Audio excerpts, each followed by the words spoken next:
Hey friends, what up? Welcome back to Babylon Talmud. Today we're studying Daf Lamed Beis, Daf Hard, Daf 32 of Masechta Yevamos. Friends, this is the heart of Yevamos. Alright, we got people coming up the stairs over here. Let's see who's coming up the stairs. Ooh, okay, Ruti. Friends, remember Ruti? Ruti stopped by to bring Mishloach Manot. Yeah, well, she's walking up the stairs with a friend. I wonder. Who is this friend? Let's go weiter. So, alright. Ruti and your friend, stop talking. I'm gonna record. So, today's Daf L'Maisa isn't that hard. What do you want me to tell you? It's talking interesting even. It'll start with a Mishnah that we've actually seen before. It does have to do a little bit with like Yibum and stuff.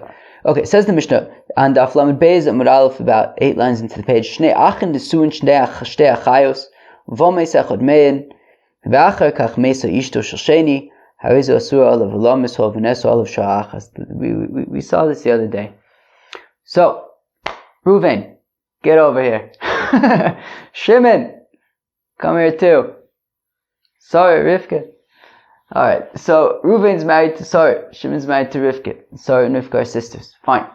Reuven dies. Now, of course, Sarah would have to do Yibum with Shimon. The thing is that Shimon's married to Rivka, Sarah's sister. So, Memele, Sarah cannot do Yibum with Shimon. But, Rivka dies. So now, wait 1 second, somebody's yelling outside. Give me a sec. Okay, hopefully they stop yelling. So now, Rivka dies. So what are you left with? So Sarah and Shimon. So the only reason why Sarah didn't do Yibum with Shimon is because Shimon was married to her sister Rivka. Rivka's dead. So can Sarah now do Yibum with Shimon? The answer is no. So let's read that inside. So Shnei Achin Nesun Shtei Achayos. So if you have Reuven and Shimon married to Sarah and Rivka, both Reuven and Shimon are brothers, Sarah and Rivka are sisters. V'meis echad mein. And Reuven dies, and then Rivka dies. So when Reuven died, Sarah was unable to do even with Shimon because he was still married to Rivka. But then when Rivka dies, so then Shimon is no longer married to Sarah's sister. Nonetheless, Harizo Asura Olav V'lomis. Sarah is forever forbidden to Shimon, Hol V'neso Olav Sha'achas, since she was usher to him for at one point, right? Since when Reuven died, Sarah was asura to Shimon, so that's it. Done. No Yibum. Even if Rivka ends up dying later, still, Sarah remains asura to Shimon. Says the Gemara Pshita, but this is obvious. Hashtu mahosom, lo mitchay me'ai beisa legami, omart lo, hocho diko mitchayo me'ai beisa legami lo kol shekain. Friends, you got the kasha? Awesome. Where's there? Friends, you ready? Reuven, Shimon, Levi, Sarah, Rivka, Random Rachel. Sarah and Rivka, of course, are sisters. Random Rachel is not related. So now, okay. So Reuven's married to Sarah, Shimon's married to Rivka, Levi's married to Random Rachel. Sarah and Rivka are sisters. Reuven dies. So Sarah cannot do Yibum with Shimon because Shimon's married to Rivka, Sarah's sister. So what does she do? She does Yibum with Levi, who's married to Random Rachel. So now Levi is married to Random Rachel and to Sarah. Rivka dies. Levi dies. So now who's left? Shimon, Random Rachel, and Sarah. So we say over there that that Random Rachel and Sarah do not do Yibum with Shimon because Sarah is asura to Shimon. Even though he's no longer married to Rivka, she remains asura to him. No. So says the Gemara, if in that case, where after Reuven died, Sarah still remained within the family because she married Levi, and still, after Rivka dies, and after Levi dies, we say that Sarah does not do Yibum with Shimon even though she remained in the family the whole time. In this case, where you only have Reuven and Shimon, there's no Levi. Reuven's married to Sarah, Shimon's married to Rivka. Reuven dies, and when Reuven dies, Sarah is done. There's nobody else in the family to do Yibum with. She's out of the family. And then Rivka dies. Certainly in that case, right? If in the original case, when she was able to do Yibum with Levi and remain in the family, still when Rivka and Levi die, she does not do Yibum with Shimon. So Memele, in this case, where Reuven died and there is no Levi, and Sarah has nobody to do Yibum with, and she's out of the family, so then certainly, even though Rivka dies, Sarah would not be doing Yibum with Shimon. So says the Gemara Pshita, isn't this obvious? In the case where Sarah does Yibum with Levi, where she doesn't get,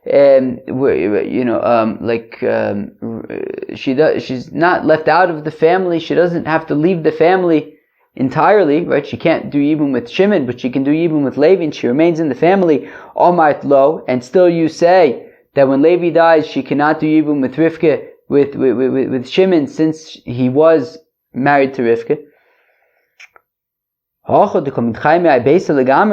Here, when it's just Reuven and Shimon, and Reuven dies, and now Sarah has nobody to do Yibum with, and she's out of the family. Lo kol shekain, certainly when Rivka dies, she would not then be able to marry Shimon. Tana ha tana b'reisha. So says the Gemara, like we saw the other day. Well, really, this Mishnah was taught first, that when Reuven dies and Sarah is out of the family because she has nobody to do Yibum with, she's also to Shimon even when Rivka dies. That was what we knew. And the Tana assumed, but in the case where she remains in the family, where she does Yibum with Levi, I would think that if Levi dies and if Rivka dies and then Levi dies, she would be able to do Yibum with Shimon since she remained in the family. Visharya, and therefore initially the Tana left out that original Mishnah with Reuven, Shimon, and Levi because he assumed that in that case Sarah would do Yibum with Shimon. But then the Tana saw, wait a minute, interesting. Even though Sarah remained in the family, still when Rivka dies and then Levi dies, Sarah is unable to do Yibum with Shimon. And since it was such a Moiridik Chiddush, so since it was such a Moiridik Chiddush, it was so beloved to the Tana that there was such a Moiridik Chiddush, so it put that Mishnah first with the Moiridik Chiddush, that even though Sarah remains in the family, still she's unable to do even with Shimon after Rivka and Levi die. So the Tana taught that Mishnah first, and then it taught this Mishnah. Alright, what do you want me to tell you? Let's go weiter. Tani Rabbanan, the rabbis taught Ba'aleh. What happens if Reuven is married to Sarah, Shimon is married to Rivka, Reuven and Shimon are brothers, Sarah and Rivka are sisters. Reuven dies. Sarah is not allowed to do Yibum with Shimon, because Shimon's married to Rivka, Sarah's sister. Shimon does Yibum with Sarah anyways. Shimon does Yibum with Sarah anyways. So now what happens? He's not allowed to. It's so there's two potential issues over here. Eishesach. One is that Sarah was the wife of Shimon's brother Reuven, and therefore she's also to Shimon because of Eishesach. Meaning in the context of Yibum, she would be Shimon would be allowed to do Yibum with Sarah, but Yibum doesn't apply over here because Shimon's married to Rivka. So therefore it's simply Eishesach. Sarah was married to Shimon's brother. That's not allowed. It's an erva. Additionally, she's the sister of his wife. It's Achos Isha. So there's two potential issues over here. So says the Gemara, Tanu Rabbanan, the rabbis taught, Ba'aleh, that if Shimon nonetheless did Yibum with Sarah, Chayev Aleh Mishum Eishesach, so he's Chayev for Eishesach, that Sarah was the wife of Shimon's brother Reuven, Mishum Achos Isha, and also for the fact that Sarah is the sister of Shimon's wife, Rivka. Div Reb Yossi, that's Reb Yossi's opinion, that he's Chayev for both Eishesach and Achos Isha. Reb Shimon Omer, where it says Reb Shimon, in Chayev El Mishum Eishesach Bilvad. No, you're only chayiv for Eishesach. You're only chayiv once. You're only chayiv for the fact that she is the wife of that she was the wife of his brother Reuven. Or, perfect the Gemara, 1 second. We have a brisa that says that according to Reb Shimon, dafka the opposite. He's only chayav once, but it's for Eish Esach, not for Achos Isha. No, I'm sorry, the opposite. You only chayav for Achos Isha, but not for Eish Esach. So lo kasha, it's no problem. Kanchenoso chai v'achar kach noso meis, kanchenoso meis v'achar kach noso chai. So Reb Shimon holds in Isser Chol al Isser. Reb Shimon holds that one prohibition cannot fall upon another prohibition. And therefore, once you're chayiv for one thing, you cannot be now chayiv for a second thing. Meaning that if Reuven first married Sarah, so when Reuven marries Sarah, so then Memele Shimon is also to Sarah because of Eish Esach. She's the wife of his brother.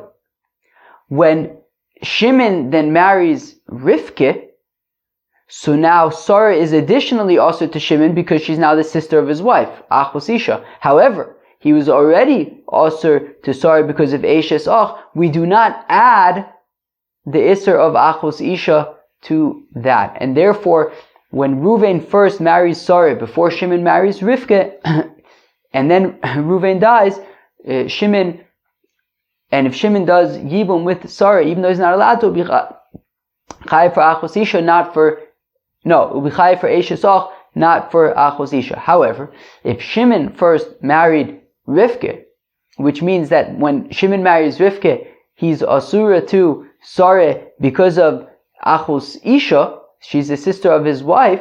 When Reuven then marries Sarah, and she's now also Asur because of Eish Esach, that she's married to his brother, that would be added on to the first one, and we don't add one Isra onto the other. And therefore, since when Shimon initially married Rivke, Sarah was Asura because of Achos Isha being the sister of his wife, that is what he would be chayiv for. So when one brisa, Reb Shimon says that he'd be chayiv for Eish Esach, and in the other brisa it says that it'll be chayiv for Achos Isha, it just depends who got married first. If Reuven first married Sarah, so then Shimon's going to be chayiv for Eish Esach. If Shimon first married Rivke, so if Reuven married Sarah, then it's Achos Eish Esach. If Shimon married Rivke first, so then it would be Achos Isha. Frag the Gemara. Where am I? Reb Shimon, Heicha dunoso meis, v'achar kach noso chai. Frag the Gemara. But according to Reb Shimon, in a situation where first Reuven married Sarah, and therefore Shimon was also, right, Reuven married Sarah, so therefore Shimon was also to Sarah because of Eish Esach, and we're saying that according to Reb Shimon, he's only chayiv for Eish Esach, he's not chayiv for Achos Isha. Well then, came the Isser Achos Isha lo chayil tisya beyabume. Friends, you hear the kasha? The whole point, right, the whole chiddush of Yibum is that in general, you're not allowed to marry your brother's wife. But comes Yibum to say, in this case, in the interest of keeping his name going, you're allowed to marry your brother's wife. And if we're saying that you only chayav once, and therefore when Reuven marries Sarah, Shimon is now also to Sarah because of Eish Esach. Well, Memele, when Reuven dies, Eish Esach gets waived, he should be allowed to do Yibum with Sarah. What about the fact that it's Achos Isha? Ein Isser Chal al Isser. The only Isser is Eish Esach. That gets Dafka waived in the context of Yibum. Then Shimon should be allowed to do Yibum with Sarah in a situation where Reuven married Sarah before Shimon married Rivka. Friends, do you hear how Gishmak the Akasha is? Ravashi, Isser Achos Isha Mr. Tali V'koi. It says Rav Ashi that, well, not quite. Achos Isha doesn't exactly get cancelled. Right? When Reb Shimon says that if Reuven first marries Sarah before Shimon marries Rivke, so then if Reuven dies and then Shimon does Yibum with Sarah, so he's chayiv only for Eishes Och. It doesn't mean that Achos Isha goes away. Right? In the situation where, right, so even where you'd be chayiv for Eishes Och, and therefore even if he wouldn't be chayiv for Eishes Och, he would still be chayiv for Achos Isha, right? So it's not like, if you're going to waive Eishes Och, so then Memele, he's potter.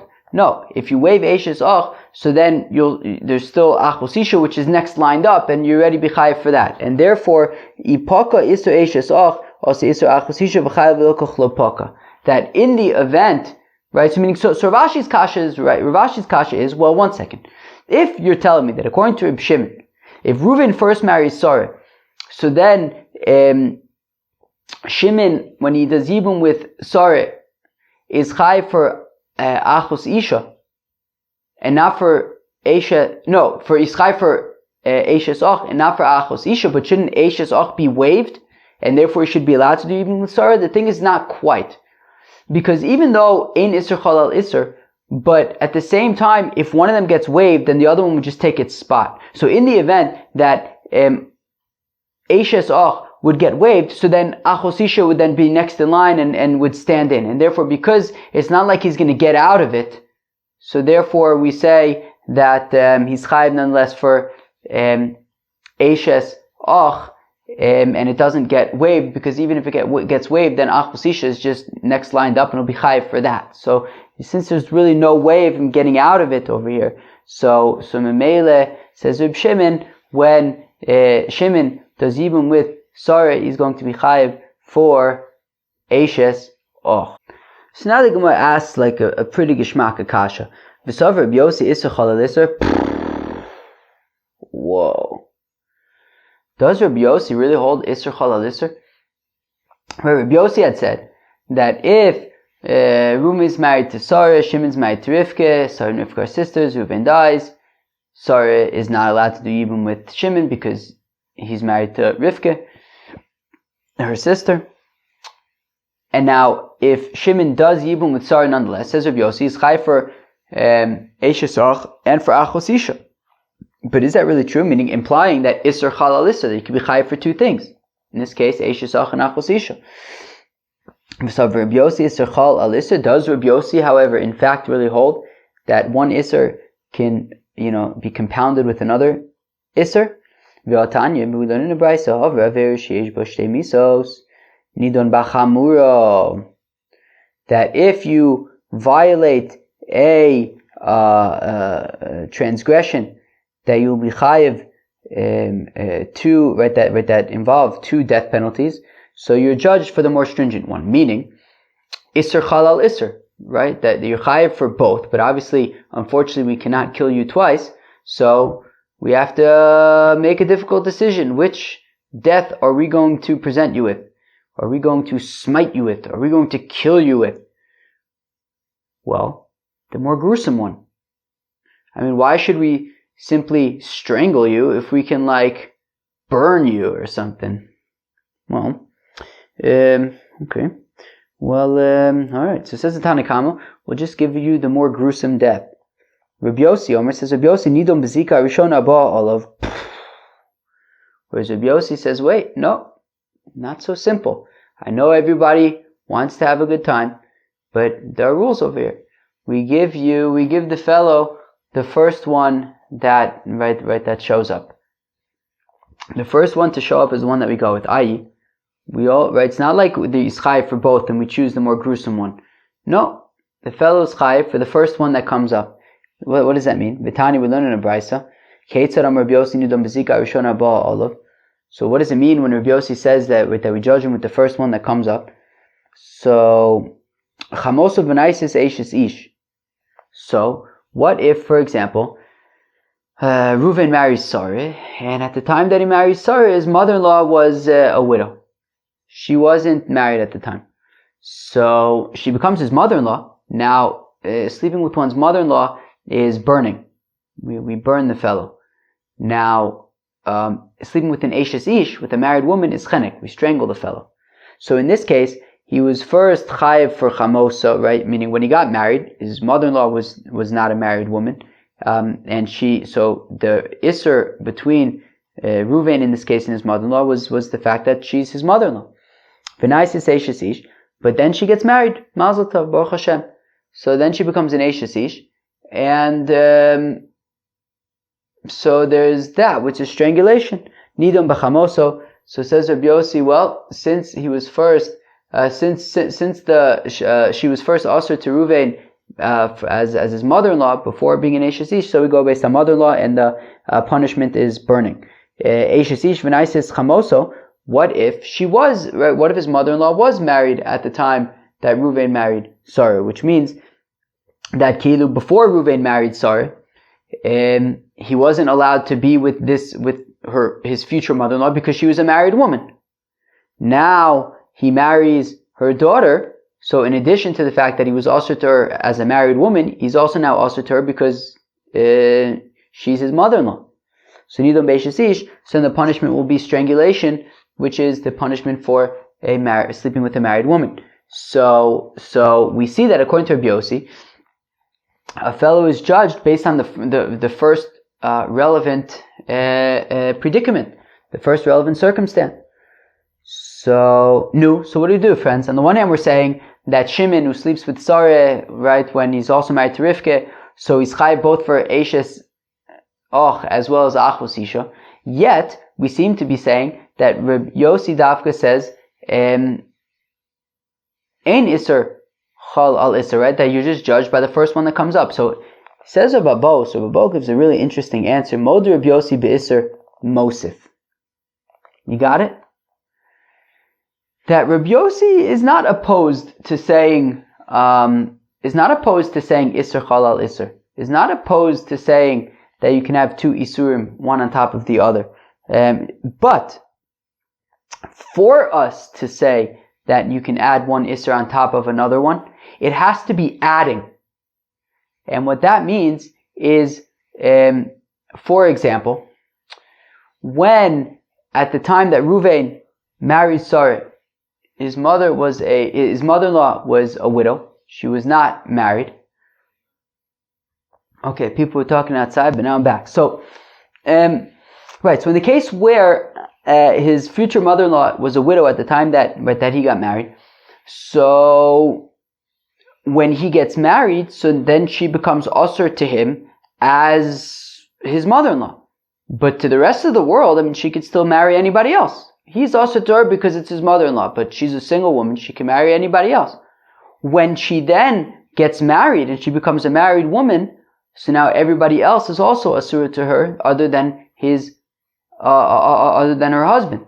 So therefore, that's a case of mosif, right? That's a case where the first isser, right? The first situation was just that he was asur to this woman because it's his mother-in-law, but everybody else is permitted to her. Once she then gets married, now she's a married woman. Now the rest of the world, all the other men of the world, are also asur to her as well. So because it's adding on, therefore we now take that into account as well, and we compare.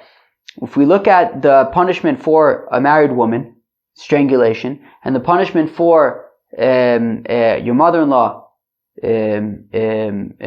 burning, what's the more gruesome one? Burning. So therefore, he gets the judgment, he gets the punishment of burning. However, in the opposite case, which is when he gets married, his mother-in-law is married, and therefore she was already forbidden to all the men of the world because she's a married woman. When he then marries her daughter, he was already also all the men of the world are forbidden to his mother-in-law, right? Because she's a married woman. So when he now becomes also to her also because she's his mother-in-law, that's not adding anything, and therefore we just go by the original one, which is that she's a married woman, strangulation. So therefore, Rabbi Bo has a very interesting opinion here, which is that, Rabbi Yossi would say that in a situation where an Isser is being added, so then we can say Isser Chalal Isser. But if it's not adding anything, then we don't say Isser Chalal Isser. So now says the Gemara, Teinach Heicha Denosa Chai V'achar Kach Nosa Meis. Okay, So then I can understand Rabbi Yossi's opinion that he's chayiv for Eishes Ach as well as Achos Isha in a situation where first Ruvain marries. Right,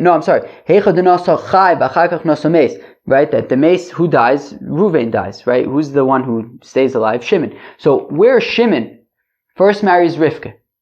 So when Shimon marries Rivka, so let's say there's four brothers, Ruvain, Shimon, Levi, and Yehuda. So when Shimon marries Rivka, so Shimon is asura to Sarah because Sarah is the sister of his wife Rivka, Achos Isha. However, Sarah is permitted to Ruvain, Sarah is permitted to Levi, Sarah is permitted to Yehuda, everybody else just not to him because Sarah is the sister of his wife Rivka. When Ruvain then goes and marries Sarah now becomes asura to also Levi and Yehuda and any other brothers that there might be because now she's Eishes Ach.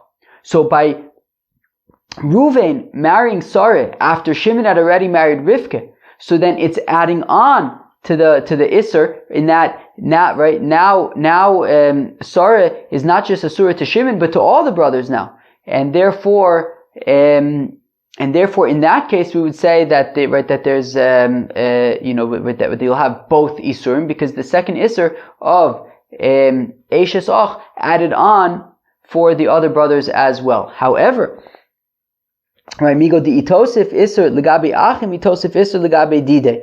Right, that since when Ruvain marries Sarah, the Isser of Eishes Ach is added for all of the brothers now. Levi and Yehuda also can't marry Sarah anymore, so therefore it also is added to Shimon. And if Ruvain dies and Shimon does even with Sarah, so he'll be chayiv not just for Achos Isha but for Eishes Ach as well. But what about in the case where Ruvain first married Sarah, which means that first came Eishes Ach for all of the brothers, Shimon, Levi, Yehuda, nobody was allowed to marry Sarah now because she is the wife of their brother Ruvain. So, and then Shimon marries Rivka. So, at the time that Shimon marries Rivka, he and all of the other brothers were already asur to Sarah because of Eishes Ach. So when he marries Rivka, and now in addition there's Achos Isha, it's not adding anything because all the brothers were already asura.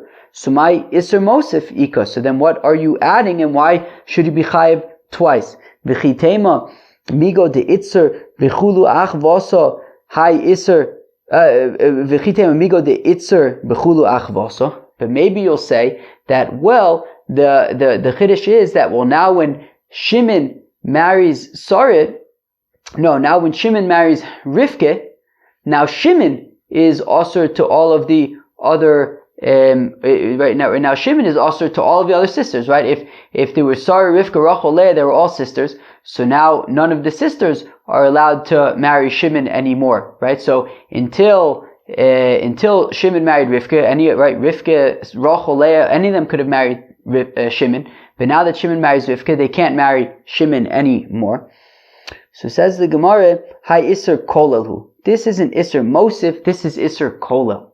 So, this concept is a little bit confusing. I think it has to do with Einstein's theory of relativity, which is basically everything's relative, which I think is basically, well, this isn't adding, this is actually included. And what this means, I think, is that, well, yes, when Shimon marries Rivka, so then all of the other sisters are married to Shimon. So from the perspective of Shimon, yes, everybody's now, by marrying Rivka, all of the other sisters now cannot marry Shimon. However, if we look from the perspective of Sarah, Sarah was already asura to Shimon because she's married to Ruvain. And therefore, when Shimon marries Rivka, she's just included with all the other sisters. So from the perspective of Sarah, so then she's just included in the Isser, and it's an Isser Kolel, not an Isser Mosif. Honestly, I'm not super clear on that concept, or how it applies here. But the point is that we're saying that it doesn't seem to be a situation of Mosif. So therefore, the kasha is, Rabbi Bo has a very geshmaka answer about this whole Mosif concept, and to say that Rabbi Yossi says that Isser Chalal Isser when it's Mosif, but it doesn't seem to play out in a situation where Reuven first married Sarah before Shimon marries Rivka, since already all the brothers were asur from the time that Reuven marries Sarah. So, Ela Amar Rave, rather says Rave, how do you understand Rabbi Yossi? Ma'le ani olav ki ilu also shtayim beinu chayiv ela achas. No, so rather, when Rabbi Yossi says that when Shimon does yibum with Sarah, even though he's not allowed to, so he's chayiv for Eshes Och as well as Achos Isha, it means that it's as if he's chayiv for both. But the fact of the matter is, he's only chayiv for one of them. V'chein ki asa Ravin Amar Rabbi Yochanan ma'le ani olav ki ilu also beis beinu chayiv ela achas. Also, when Ravin came, he said in the name of Rabbi Yochanan that I treat it as if he did two, but really he's only going to be chayiv one, my nafkamina. So what's the difference if we treat it as two, but he's only chayiv once? So the kavro ben Rishayim Gemurim, to bury him among the utterly evil people, right? That Rashi says that there were basically two sections of the cemetery for people that were killed, right? There were Misas Bezdin. There were people, right? The Ne'erogim v'nechnokin, people that got sort of like the relatively less gruesome deaths, which is sword plopping, head offering, and strangulation. And the other, so that's kind of the less gruesome ones. And then the more gruesome ones are stoning and burning. So there's like different sections for the less gruesome and the more gruesome. So we're saying over here that even though, yes, he's only chayiv once, but because there's Eshes Och and Achos Isha, he manages to get himself into the section of the cemetery for the more gruesome death people. Alright, what do you want me to tell you? We've looked at the Itmar, and it's similar to, right, this machlokas of are you chayiv twice or only chayiv once. It's similar to the following machlokas. Zor sheshimes b'Shabbos, that if you have a non-kohen who worked in the Beis HaMikdash on Shabbos, so Reb Chia omer chayiv shtayim, v'akapar omer enu chayiv ela achas. Reb Chia says you take a chayiv twice. This fellow's chayiv twice. V'akapar says the fellow's chayiv once. Kofas Reb Chia v'nishba. Reb Chia jumped and he swore ha'avoida kach shomaiti mi Rebbe. He says, what are you talking about? I heard directly from Rebbe Shtayim that this fellow is going to be chayiv twice. Kofetz b'kapar v'nishba avoida kach shematim Rebbe achas. B'kapar says, ma pitom. I dafka heard from Rebbe that he's only going to be chayiv once. His Reb Chia lodun. So Reb Chia explained his rationale. Look, Shabbos lakol nesra. Shabbos is also there, right? Everybody, nobody can be mechal Shabbos. Kishirucha b'mikdash, but when in the Beis HaMikdash they said that you're allowed to offer korbanos on Shabbos, eitzo kohanim utra. It was only permitted by the kohanim. The kohanim utra v'lo l'zar. It's only permitted in the Beis HaMikdash for the kohanim, not for non-kohanim, and therefore yesh kam mishum zars v'yesh kam mishum Shabbos. This zar, this non-kohen who's doing the avoda in the Beis HaMikdash on Shabbos, there are two problems. One is the fact that, of course, he's doing the avoda as a non-Kohen, which is always going to be an issue. And the other is the fact that it's Shabbos. He's not allowed to do malacha on Shabbos. Only Kohanim are allowed to do malacha in the Beis HaMikdash on Shabbos, not Zarim. So therefore he's chayiv for Chilul Shabbos, as well as for doing the avoda as a non-Kohen. Hischu b'kapara ladun. B'kapara explained his rationale. Shabbos lakol ne'esra. Shabbos is also to everybody. Kishusha b'mikdash hutra. That when, however, we say that in the Beis HaMikdash, you're allowed to be machal Shabbos, where you're allowed to do the avoda of the korbanos on Shabbos, nonetheless in the Beis HaMikdash. So that's full stop, regardless of who you are, even if you're a zar. Ein kan el zaros, and therefore the only problem is that he's doing the avoda as a zar, right? That is always going to be an issue. But the fact that it's Shabbos is waived in the context of the avoda of the Beis HaMikdash, so he's not going to be chayiv for Chilul Shabbos, but he will be chayiv for doing the avoda as a zar, as a non-Kohen. If you have a fellow with a mum that served in the temple in a state of impurity. Now, of course, a fellow with a mum is not allowed to serve in the temple, to do the service in the temple, and neither is somebody who is impure. Reb Chia omer chayiv shtayim, bar kapara omer ein chayiv ela achas. Reb Chia says he's chayiv twice, bar kapara says he's chayiv once. Kofas Reb Chia v'nishba. Reb Chia jumped up and he swore, Ha'avoider kach shemati mi Rebbe shtayim. I heard from Rebbe that he's chayiv twice. for the fact that he's doing avoda as a balmum, and for the fact that he's doing avoda betuma. Bar kapara nishba kavaz bar kapara v'nishba. Bar kapara then jumped up and swore, ha'avoda kach shematim Rabbi achas. I take a word from Rabbi that he's only chayiv once. Hiskar Rebchia lodun. Rebchia expounded tuma lakol ne'esra, that tuma is also to everybody. Kishuhutra b'mikdash etzel kohanim tmimim utra, the kohanim tmimim utra v'lo lebali mumin. Says Rebchia, look. But when we say tuma hutra b'tzibur, right? That by I think that's what the rationale is. That when it comes to korban tziburs, that you could do it, right? That if you do it b'tuma, it's okay. So that's only by kohanim. If a kohen offers the korban tamid as a balmum in a state of impurity, so then it's okay. But that's only a kohen who's allowed to be doing avoda, a kohen who doesn't have a blemish. But a kohen with a blemish, it doesn't apply. Yesh kam mishum bali mumin, v'yesh kam mishum tuma. So therefore, there's two issues over here. One is the fact that he's a Baal Mum, doing the avodah in the Beis HaMikdash, which is a problem, and the other is that he's doing a avodah in the Beis HaMikdash as right, in a state of tumah, because tumah only gets waived by kohanim without blemishes, who are allowed to do the avodah. So therefore, he's chayiv for being a Baal Mum, doing the avodah, as well as for doing the avodah in a state of impurity. Hischah b'kapara ladun, b'kapara expanded tumah lakol nesra, that tumah is forbidden to everybody. Kishutra b'mikdash hutra. But when they say that in the context of the public offerings, it's permitted. It's permitted full stop, even if you're a balmum. Ein kanela mishum balmum. And therefore, the only issue over here is that you have a fellow with a blemish who's doing the avoda, and that's going to be a problem. But the fact that it's betuma is not going to be a problem. Zarsha acha malika. If you have a non-Kohen who ate malika, of course, malika is the fancy way that they would kill a bird with their fingernail. So only the Kohanim were allowed to eat those birds. A non-Kohen who ate that bird, so Rebchia omer chayiv shtayim, bar kapara omer ein chayiv ela achas. So Rebchia says he's chayiv twice for that.